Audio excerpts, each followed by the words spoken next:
নমস্কার, কেমন আছেন আপনারা? আশা করি সবাই ভালো আছেন। গতকাল ছিল মকর সংক্রান্তি।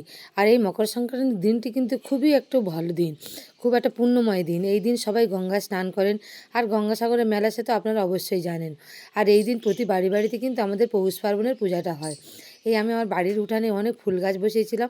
এই ফুল গাছ থেকে ফুল তুলে নিচ্ছি, ঠাকুরের মালা গেঁথে নেবো, আর পূজার ফুলটাও তুলে নিচ্ছি। আমার বাড়িতেও আজকে মকর সংক্রান্তির পূজা হবে, বাউনি পূজা হবে, যেটাকে আমরা বলি পৌষ পিঠা হবে। আজকের দিনে পিঠে খোলা হবে, পুজো হবে। এই দেখুন ঠাকুর ঘরে দাওয়াতে আমি বসে পড়েছি। সব এক এক করে কিন্তু এভাবে গুছিয়ে নেবো। ঠাকুরমশাই আসতে এখন অনেকটা দেরি আছে। সকালবেলা রান্নাবান্না কাজকর্ম সেরে নিয়ে তারপর আমি এই ঠাকুর ঘরে চলে এসেছি। এই মূলোর ফুল, সর্ষের ফুল সব কিছু। আর এই দেখুন পাড়ার একটা ছেলে আছে আমাদের, এর ভালো না সুদীপ, ডাকনাম বিটকেল। খুব দুষ্টু আর খুব চঞ্চল ছেলে, কিন্তু খুব ভালো ছেলে। একটু গোবর এনে দিয়েছে। এই গোবর দিয়ে কিন্তু আমার বাউনিটা বাঁধতে হয়। এ বলেছি ওকে নিয়ে আসতে, ও এনে দিয়েছে। আর তারপরে দেখুন উঠোনে আমি সর্ষে ফুলও চাষ করেছিলাম, সেই সর্ষে ফুল আমি তুলে নিচ্ছি। আমাদের এই বাউনি বাঁধতে গেলে কিন্তু এইভাবে বাঁধতে হয়। আম পাতা, তার সাথে বেল পাতা, ধান, দুব্বো, মূলোর ফুল, সর্ষের ফুল, চালের গুঁড়ো আর গোবর সব একসাথে করে দিয়ে, আর বড় একটা ধানের শীষ এইভাবে দিয়ে পাকিয়ে তারপরে এইভাবে বাউনিটা বাঁধতে হয়।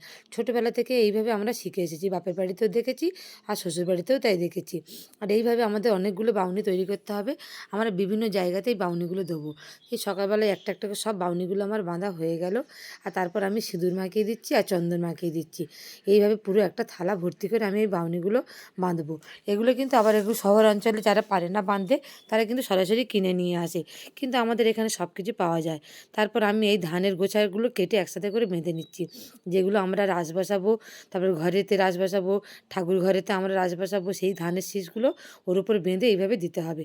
এই দেখুন আমি এখানে ধানের শীষ দিয়েছি, তার উপরে এক পালি ধান, পান, সুপারি, টাকা, তারপরে এই রাস বসিয়েছি, তার উপরে আলপনাগুলো করে দিচ্ছি। আর এই ধানের ছড়াটাও ওর উপরে আমি বেঁধে দিয়ে দিয়েছি। ঠাকুরমশাই এসে পূজা করবে। এই চালের গুঁড়ো দিয়ে এইভাবে সমস্ত ঠাকুর ঘর, আমাদের ঘর দুয়ার সব কিন্তু এইভাবে আলপনাগুলো করতে হয়। দেখেছেন তো? আর এইভাবে কিন্তু আমরা সেই ছোটোবেলা থেকে দেখে এসেছি। সুন্দর করে আজ বাড়ি ঘরদোরগুলো সব পরিষ্কার করে তুলসীর থানে, ঠাকুর ঘরে, তারপর ঘরের সদর দরজায়, ঘরের সিঁড়ির পথে সব জায়গায় দিতে হয়। আর বিভিন্ন ধরনের কুলো, মই, লাঙল, ঢেঁকি, পালি, যেগুলো আর কি চাষের সঙ্গে সম্পর্কিত, সেই ধরনের জিনিস আঁকতে হয়। এই আমি যতটা পেরেছি তাড়াতাড়ি করে তৈরি করছি, কারণ ঠাকুরমশাই আসার সময় হয়ে যাচ্ছে।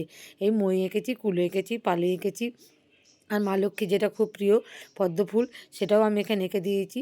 তারপর এক এক করে ফল টলগুলো সব কেটে আমি এখানে গুছিয়ে রেখে দিচ্ছি। আর এই সময় কিন্তু নতুন গুড় ওঠে তো, তাই সেই নতুন গুড়ের জন্য কিন্তু এখানে পায়েসের জন্য আমরা যে নতুন গুড় ব্যবহার করি বা পিঠের জন্য এই গুড় দিয়ে মোয়া, তারপর পাটালি আর নতুন গুড়ের সন্দেশ, এইগুলো সব দিয়ে কিন্তু আমরা পুজোটা দিই। দেখেছেন তো? এইভাবে কিন্তু আমরা শাশুড়ি মায়ের কাছ থেকে, আমার মায়ের কাছ থেকে সব শিখে দেখে এসেছি যে নতুন গুড় উঠলে এইভাবে আমরা পৌষ মাসেতে পিঠেটা দিই। এই পিঠে করার সময় এইভাবে আমরা পুজোটা করতে হয়। আর এই দেখুন আমি সব ঠাকুর ঘরের ভেতর গুছিয়ে দিয়ে তারপর ঠাকুর ঘরের বারান্দাতেও আমি একটা এখানে এঁকে দিচ্ছি পদ্ম ফুল। মা লক্ষ্মীর কিন্তু প্রিয় আসন পদ্ম ফুল। এই পদ্ম ফুলেই মা লক্ষ্মী বিরাজমান। আর এক এক করে আমি ঘরের মধ্যে রাস বসিয়েছিলাম, সেখানেও ধানের ছড়া আমি দিয়ে দিলাম, আর চারিদিকে কিন্তু আলপনা করে দিলাম। এইভাবে আমরা শিখেছি। তারপরে এই সন্ধ্যেবেলা কিন্তু এই বাউনিটা নিয়ে সব জায়গায় ছড়িয়ে দেবো। এই ফুল দিয়ে দিই। তারপরে আমাদের সিঁড়ির পথে আছে, প্রত্যেকটা ঘরে দরজায় দরজায় এই একটা একটা করে আলপনাগুলো করে দিচ্ছি। আজকে কেউ মেয়েরাও বাড়িতে নেই, থাকলে আমার ছোটো মেয়েটা একটু আঁকা টাকা খুব ভালো পারে, তাকে বলতে পারতাম, তা সেও বাড়িতে নেই, পড়তে গিয়েছে। তাই আমি একা একা সেই সকাল থেকে কিন্তু এইগুলো করছি। এই দেখুন আমার হাতের আলপনা, এই টুকটুক করে সব ঘরের দরজায়, সব সদর দরজায়, সিঁড়ির পথে এক এক করে সব করে দিলাম। আর ঠাকুরমশাই এসে গিয়েছে, এবার পূজা করতে বসে যাবে। এই ঠাকুরমশাই আমাদের বাউনি পূজা করতে এসেছে। আমাদের যে ঠাকুরমশাই পূজা করতে আসে, ইনি হচ্ছে তার ছেলে। আর আমার গাছের ফুল তুলে নিয়ে কিন্তু এই আজকের ঠাকুরকে আমি মালা গেঁথে দিয়েছি। আর এই পূজাগুলো হচ্ছে, আর খুব ভালো লাগছে। এই দেখুন ঘণ্টা সব বাজানো হয়ে গেছে। আর এই আমার জায়ের মেয়ে আছে পাশে, আজ বাড়িতে আছে। তারপর আমি পুষ্পাঞ্জলি দিয়ে নিলাম আজকের বাউনি পূজাতে। এক এক করে আমার কিন্তু পূজাটা এখানে কমপ্লিট হয়ে গেল। তারপরে সন্ধ্যা হয়ে গিয়েছে, ঠাকুর ঘরে সন্ধ্যা প্রদীপ দিয়ে তারপর আমি এক এক করে কিন্তু এই বাউনি ছড়িয়ে দিচ্ছি। এইভাবেই কিন্তু আমরা বাউনিটা ছড়াই। আপনারা কে কীভাবে মকর সংক্রান্তির দিন পূজাটা করেন অবশ্যই কিন্তু কমেন্ট করে জানাবেন। প্রথমে আমি ঠাকুর ঘরে যে রাস বসিয়েছিলাম, সেই রাসের ওপরে এই বাউনি দিলাম। তারপর ঠাকুর ঘরের মাথায় দেবো, তুলসী থানে দেবো, এক এক করে সব জায়গায়। অন্ধকার তো, তাই ভিডিওটা কিন্তু ভালো ওঠেনি। তারপর আমি এই তুলসী মঞ্চপে এখানেও রাসটা দিয়ে দিলাম। এখানে আমি এই বাউনি ছড়িয়ে দিচ্ছি। তারপর আমাদের ঘরে ঘরে, প্রতিটা ঘরে সবগুলো বাউনি বাউনি দেবো, প্রত্যেক ঘরের মাথায় দেবো। তাই আলমারিতে, ঘরের মধ্যে তো আলমারিতে বা শামশেরের মাথায়, এই আমার জায়ের ঘরদোর আছে, সব জায়গায় এক এক করে কিন্তু আমি এই বাউনিগুলো ছড়িয়ে ছড়িয়ে যাচ্ছি। তারপর আমি যে আমাদের ঘরের মধ্যে যে রাস বসিয়েছিলাম, সেই ঘরের মধ্যেও কিন্তু আমি এইভাবে বাউনিটা ছড়িয়ে দিলাম। এইভাবে কিন্তু আমাদের এখানে বাঙালিদের এইভাবে নিয়ম, এই হিন্দু ধর্মের, যে পৌষ পার্বণের দিনে। আর যদি কারোর বংশ থেকে কেউ গঙ্গাসাগরে যায়, তাহলে কিন্তু তাদের সে বছর বাউনিটা হবে না। গঙ্গাসাগরে গিয়ে সে বাউনি দেবে, তারপর ফিরে আসলে তারপর আমাদের এখানে সেই পিঠে পাঠাগুলো হবে। এইটাই আমাদের নিয়ম চলে আসছে। তারপর আমাদের এখানে শীতলা মায়ের থান আছে, আমি সন্ধ্যেবেলা সেখানেও গেলাম, গিয়ে বাউনি ছড়িয়ে দিলাম।